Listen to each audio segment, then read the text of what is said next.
आज हम बात करते हैं होली अष्टमी के व्रत की कथा। होली माता की पूजा इस दिन की जाती है। इस दिन सरयू माता का चांदी का लॉकेट बनाते हैं। हर साल इसमें 2 चांदी के मनके डालते हैं। होली पर इस माला की पूजा कर 2 मोती बढ़ाए जाते हैं और व्रत के बाद महिला इस माला को पहनती है। इस दिन ना चाकू ना छुरी का यूज़ नहीं किया जाता, जिससे किसी भी प्राणी को नुकसान न पहुँचाए। शाम को तारों की छाँव में कथा सुनकर उनको अर्घ्य देकर व्रत खोलती है।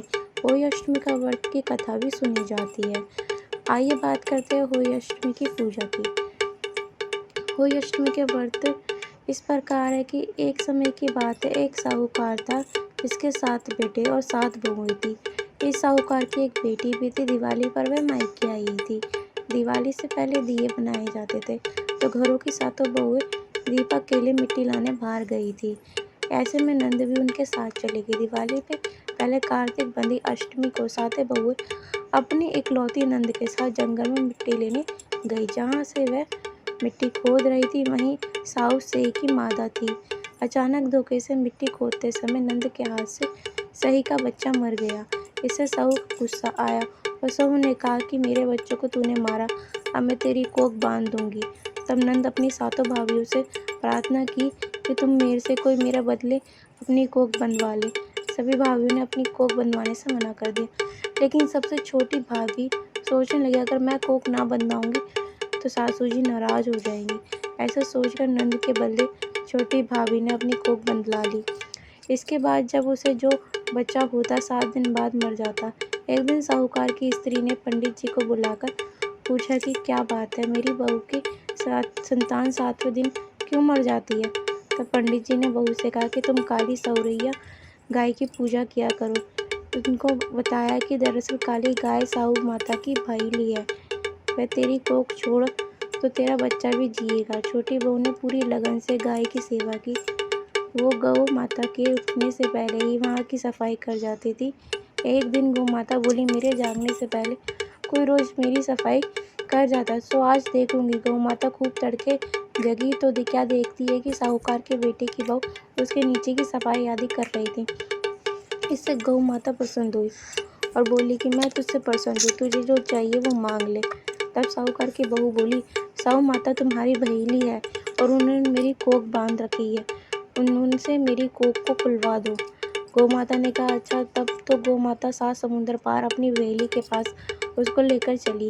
रास्ते में कड़ाके की धूप थी, इसलिए दोनों ने एक पेड़ के नीचे बैठ गए। इतने में एक सांप दिखाई दिया। उसी पेड़ पर गरुड़ पंखनी के बच्चे थे। सांप गरुड़ पंखनी के बच्चों को मारने लगा। तब साहूकार की बहू ने सांप को मारकर ढाल के नीचे दबा दिया और बच्चों को बचा लिया। थोड़ी देर में गरुड़ पंखनी आई तो वह देखा खून पड़ा हुआ। देखकर साहूकार की बहू को चोंच मारने लगी। तब साहूकारनी बोली कि मैंने तेरे बच्चों को मारा नहीं है, बल्कि सांप को तेरे बच्चों से डसने आया था। मैंने तो तेरे बच्चों की रक्षा की है।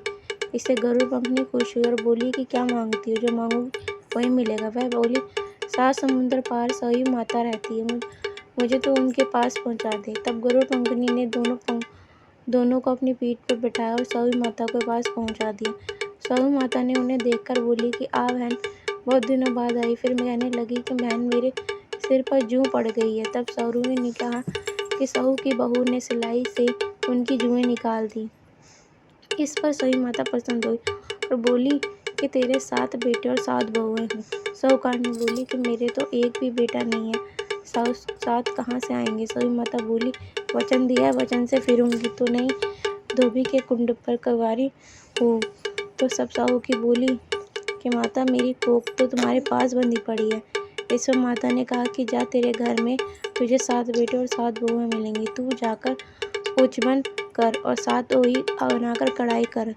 घर लौट कर आई तो देखा कि 7 बेटे और 7 बहू बैठी है। वह खुश हो गई। उसने 7 होई बनाई और 7 उजमन किए, 7 कढ़ाई की।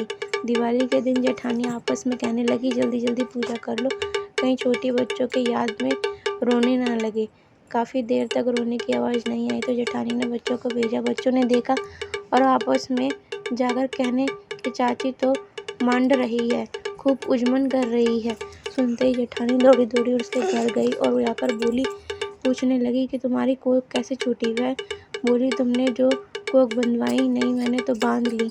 अब साहू माता ने कृपा करके मेरी कोख खोल दी। साहू माता ने जिस प्रकार साहूकार की बहू की कोख खोली, उसी प्रकार हमारी भी खोलियो, सबकी खोलियो। कहने वाली कथा पुकारे भरने वाले तथा परिवारों की कोख खोलियो, सभी की संतान की रक्षा करना। जय होय माता की जय।